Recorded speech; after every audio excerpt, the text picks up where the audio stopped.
Homecoming by Cynthia Voigt. Part 2, Chapter 2. Safe as she felt, Dicey woke early. She rolled over on her back.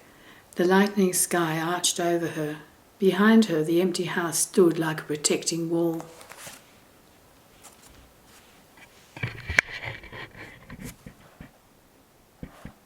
From the water came the cries of gulls. Their quarrels cut through the quiet slapping sound ropes and rigging made against masts. Dicey stretched lazily and sat up. James lay sprawled on his stomach, one arm flung out. Sammy had curled into a tight ball, and Maybeth lay on her back, her arms folded over her stomach. To the east, the sky showed a lake of clear blue into which the sun would rise. It was a particular blue, made of light and darkness mingling, clear as glass, smooth as glass, as much like water as sky. Dicey stood up and went around the far corner of the house to pee behind a large evergreen bush. She decided to let her family sleep a while longer. Even men eager to get started while the day was cool wouldn't come to work this early. Dicey returned to the bulkheading and sat. The boats rocked at their moorings. The houses beside her and across the river from her slept. Quiet as kittens, the water lapped at the boats and the bulkheads. In the east, that first blue lake increased to an ocean. The sun rose. The air shimmered in golden light. Water reflected and brightened the air. The masts and spars of the boats stood stiff and dark. The colours of the hulls became clear, white, reds, yellows, greens, and one burnished mahogany. Dicey walked back through the long grass. She called each of the sleepers by name. James. He stirred, rolled over, sat up, grinned. Hey, good morning. Is it late? I'm starving. Maybeth. Maybeth's eyes flew open. She lay still for a minute, staring blankly, remembering herself. Dicey crouched next to Sammy. She put a hand on his shoulder and jostled him gently while calling his name. Sammy, Sammy, time to get up. He mumbled something and curled up more tightly. You've got to. Sammy. One eyelid struggled to open and then fell closed. Wake up, Sammy, we can't stay here. He opened both eyes. Okay, he said. He closed both eyes. That's right, Dicey encouraged him. James grinned at her. Come on, Sammy, time to get up. Got to go to the bathroom and get out of here. He stumbled to his feet. He and James walked together to the bush, James holding Sammy's arm to keep the little boy from falling. Dicey pulled her suitcase out from under the bush, opened it again and took out $20 more.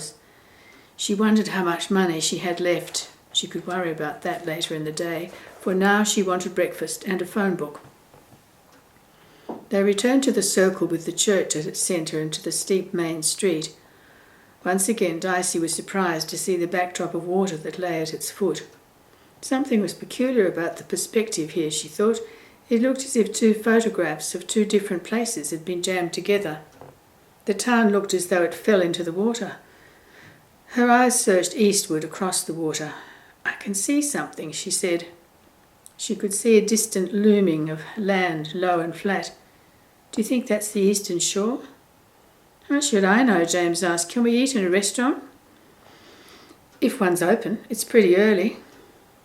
Early as it was, no more than 7:30, the water was already dotted with white sails. Everybody here must sail, Dicey thought.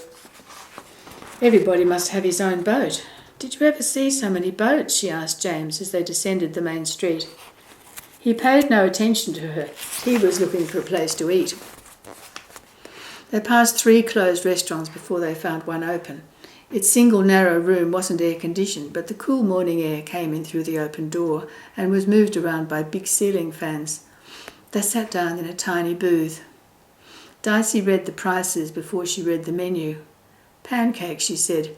Maybe Sammy and I can split an order. James, you can have one to yourself if you'll give me half of a pancake. Is that okay? And milk. James was too hungry to argue. Dicey realised they hadn't had enough dinner the night before. She'd have to be careful about that.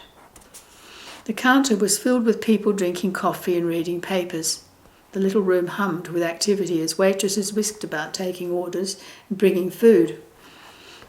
When Darcy paid the bill, she asked the man at the cash register where an Army-Navy surplus store was.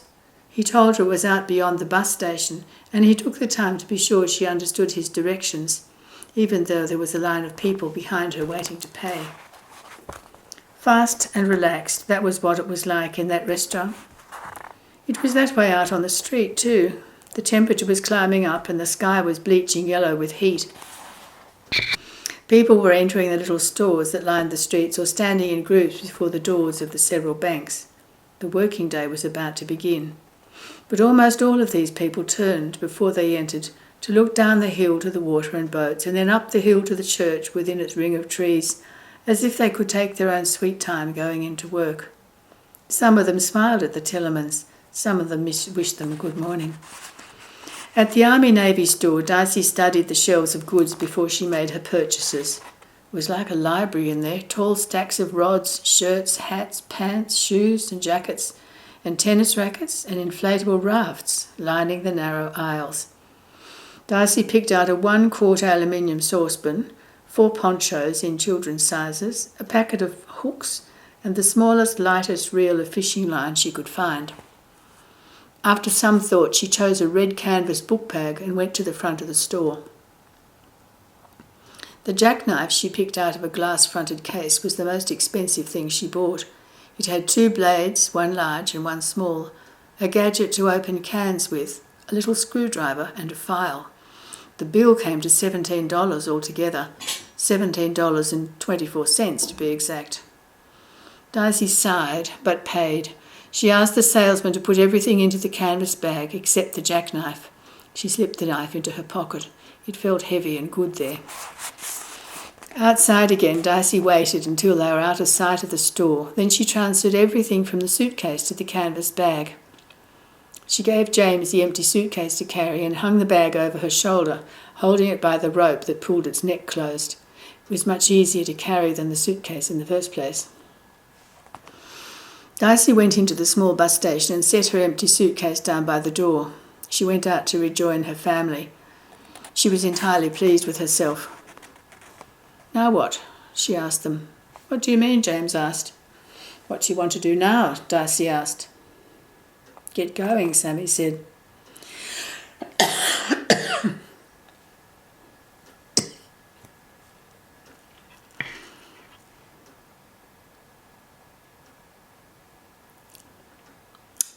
"I don't know how yet," Darcy answered. "I haven't figured that out. Are you tired?"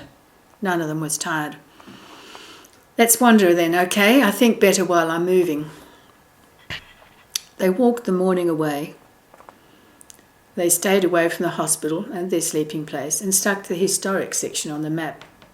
They wandered down narrow streets with narrow houses and up broader streets where the houses were grander, where the street-level windows rose from floor to ceiling of the rooms within. People in Annapolis, Darcy cited, must like bricks. The sidewalks were brick, as were many of the houses and public buildings. Darcy also decided that she liked brick. It was so sturdy-looking and symmetrical in the first place. And then, when it was very, very old, it achieved a gentle, mellowed look, like old photographs or long burning fires or a pair of blue jeans you've had for so long that even when you take them off they still have the shape of your body in them. When brick aged long enough it could look soft.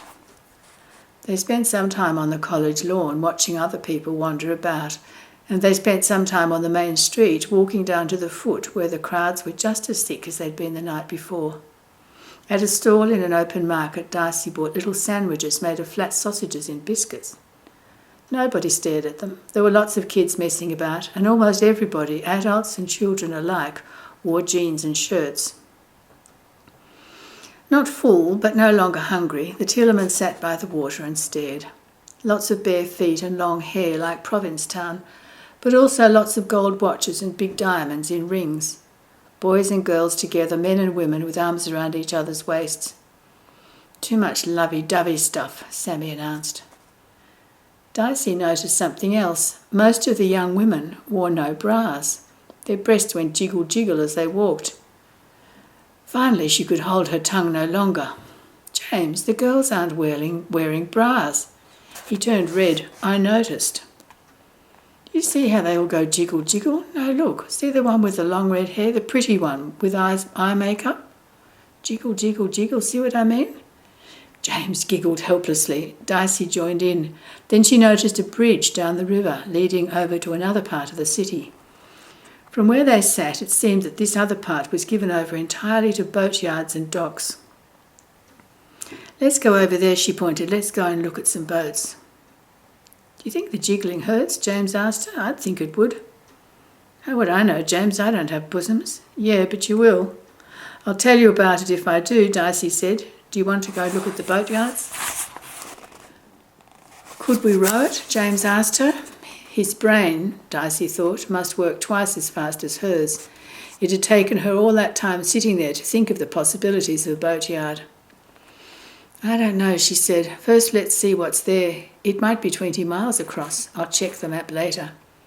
We couldn't possibly row 20 miles, could we? Let's worry about all that later, okay? They followed the water around to get to the drawbridge.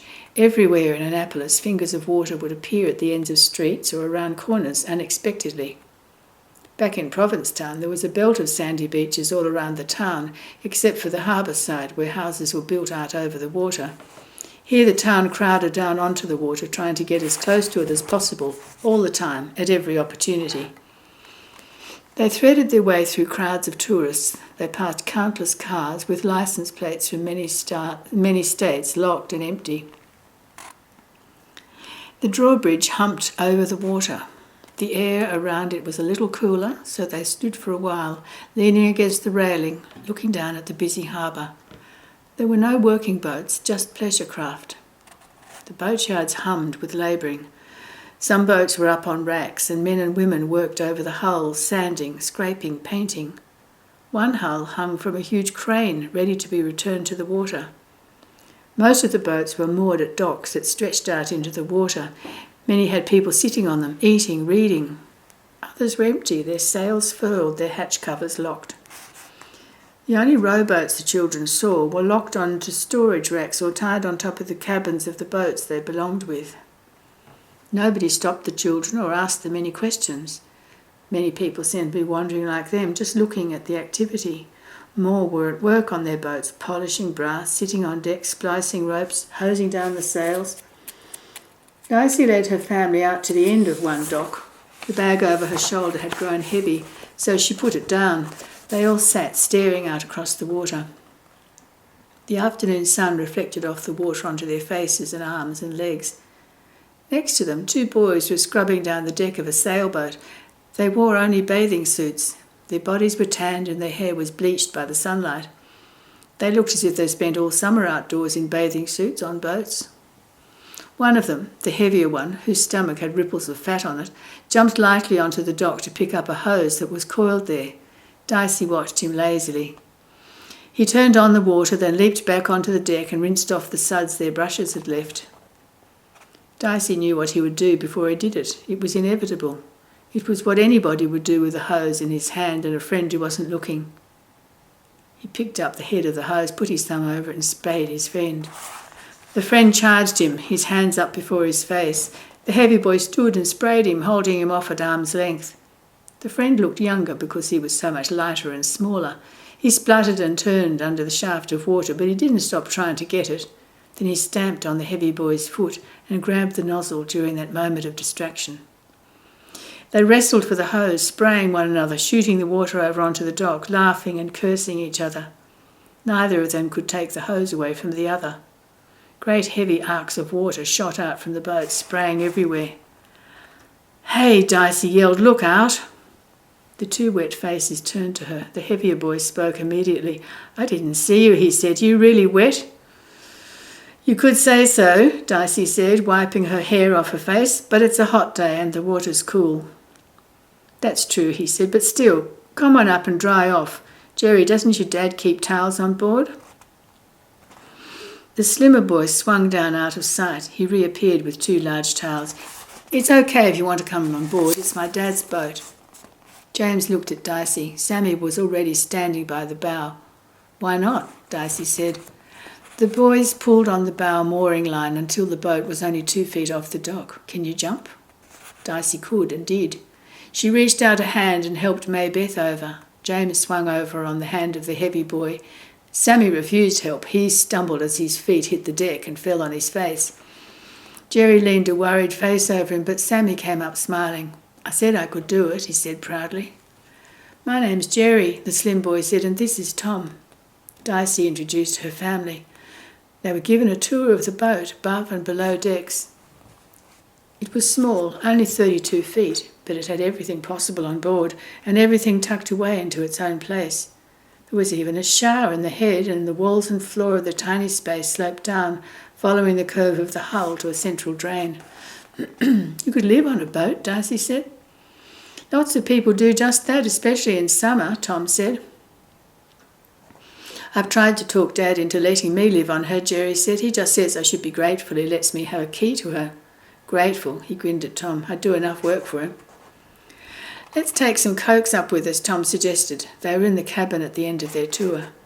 The icebox was a 2-level locker holding a huge chunk of ice. Tom pulled out 6 cans of Coke and shut the heavy wooden door. Dicey took a last look around the cabin. The table was hinged to it, so it could be pulled up flat against the wall and clamped there. This enabled the berth, which served as a sofa during the day, to pull out into a double bed. There was storage space behind and below the berths. The efficiency of it took Dicey's breath away.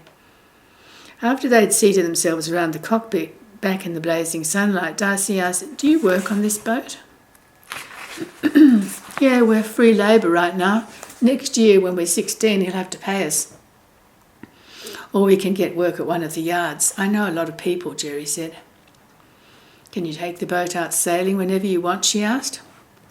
Well, I've got to ask permission. The 2 boys exchanged a glance that Dicey could read. It meant they often didn't ask permission. You must be a pretty good sailor, James said. I guess you'd say so, Jerry answered. He stretched out his legs and admired his tanned feet. Do you sail too, James asked Tom. Not like Jerry does, I just hack around. Are you brothers? Nah, Tom said. We're old friends since 1st grade. They drank their Coke silently for a bit, basking in the sunlight. Does your dad sail the boat? James asked. On weekends, Jerry said. During the week, she's pretty much my own. Gee, James said, admiration in his voice. He looked at Dicey hard. Dicey got the feeling there was something James wanted her to understand, but she didn't understand it yet. She tried to help by talking about the same topic. What does your dad do? Works in Washington. Jerry's voice had pride in it as he said that. Gee, is he a senator? James asked.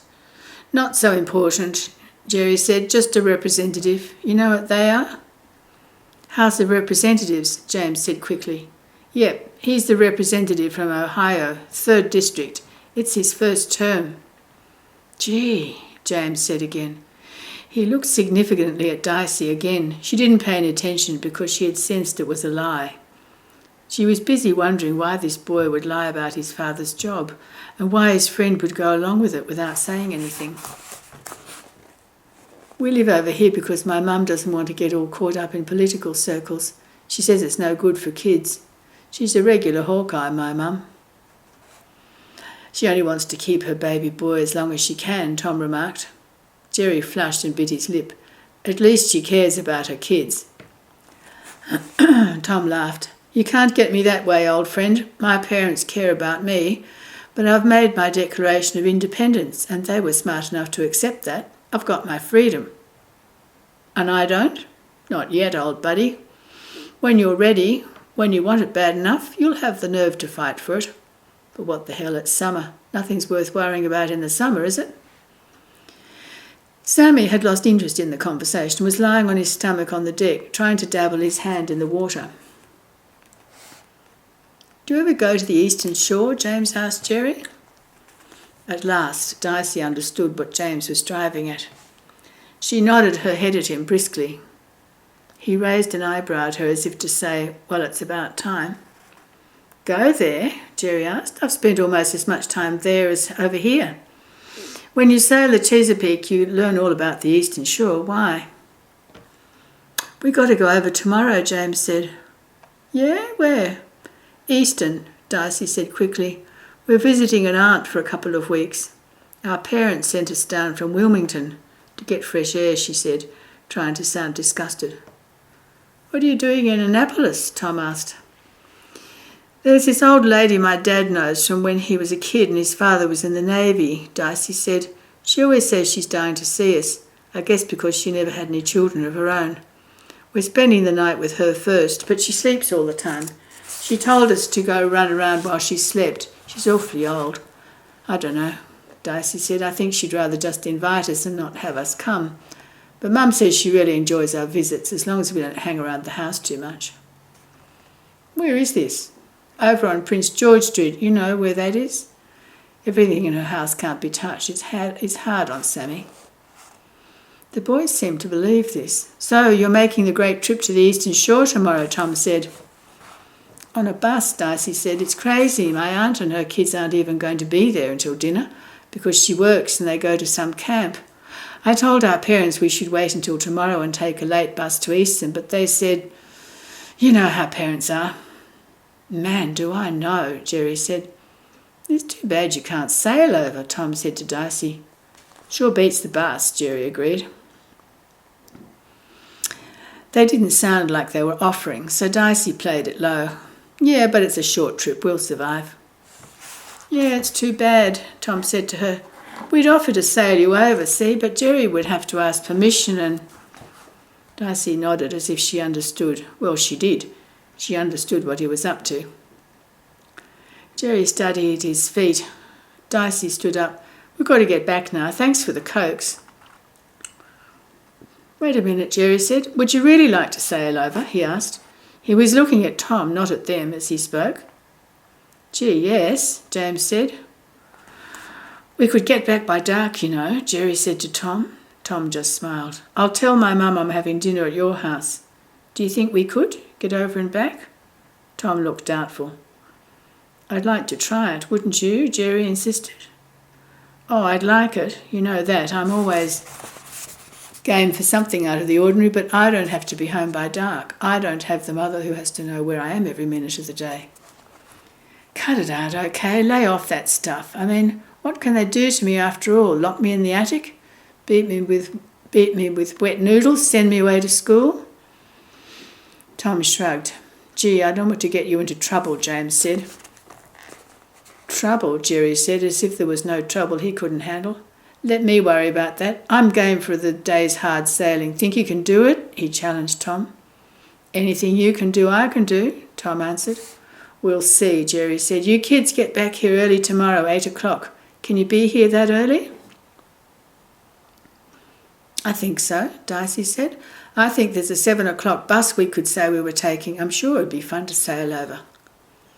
"It's not easy," Jerry warned her. "You have to keep out of the way." "We can do that," Darcy said. "And the little kids, can they swim?" "I can swim good," Sammy said. "Okay then, okay?" "Okay," Darcy agreed. They left the boat quickly. She picked up her bag from the dock and hustled everyone ahead of her down the dock. When they were well out of sight, she slowed down and turned to James. "Gee, James," she said, and burst out laughing. James joined in. "I want hamburgers for supper tonight," he said. "You deserve them," Darcy answered. "I thought you'd never catch on," he said. "I thought that Jerry'd never catch on." "You know, Darcy, we made them do what we wanted them to do." "Tom really did it," Darcy said. "Yeah, why did he? Does he want to get his friend into trouble?" "No, I don't know," Darcy said. "Is that what friends do?" "Don't you know?"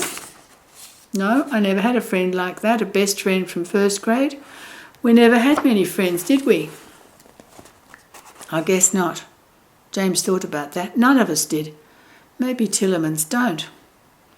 They ate dinner at Burger King, hamburgers, fresh fries, milkshakes. It tasted good to them after weeks of Cousin Eunice's frozen dinners and pot pies. They wandered around again until evening had settled in, milling with crowds of people who seemed to have nothing else to do but saunter down the streets and look in store windows or peer at the little houses. When they had drifted back to their own empty house, the little children fell asleep almost at once. Darcy and James sat for a long time down by the river. Occasional boats motored up and down.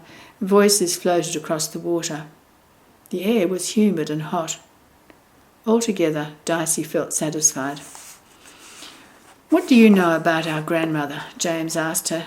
"I think she's poor," Darcy said, "and maybe strange." "Strange, like Mama, crazy." "Strange like all the Tillermans," Darcy said. "She lives all alone on a farm." "Why do Tillermans always live alone?" "We don't, we live together." "Together but all alone together," James said. "Maybe every family feels that way," Darcy said. "Maybe that's what families are." "I don't know," James said. "I don't think so." Before she went to sleep that night, Darcy counted her money, peering at the bills in the dim light. She had $47 left and some change. It had cost them a lot to get to Annapolis. Darcy decided that 40 would be the amount to keep in her pocket. Once they got across the bay, they'd have to stop spending. They'd have to fish for food and get clams or something, and she'd have to earn money if she could. $7 could go a long way if it had to, if you made it. She'd make it go as far as she could, all the way to Crisfield, if she could.